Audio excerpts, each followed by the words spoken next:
दुर्गे स्मृता हरसि भीतिमशेषजन्तोः स्वस्थये स्मृता मतिमतीव शुभां ददासि दारिद्र्यदुःखभयहारिणिका त्वदन्या सर्वोपकारकरणाय सदार्द्रचित्ता।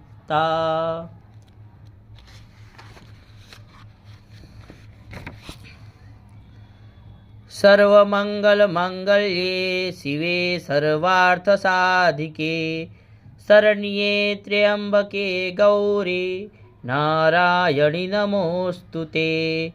शरणागतदीनार्त परित्राणपरायणे सर्वस्यार्थे हरे देवी नारायणि नमोऽस्तु ते।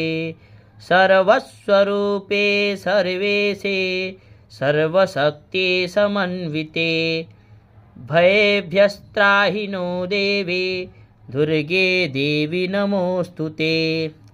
रोगान् शेषानपहंसि तुष्टा रुष्टा तु कामान् सकलानभीष्टान् त्वामाश्रितानां न विपन्नराणां त्वामाश्रिता याश्रयतां प्रयान्ति।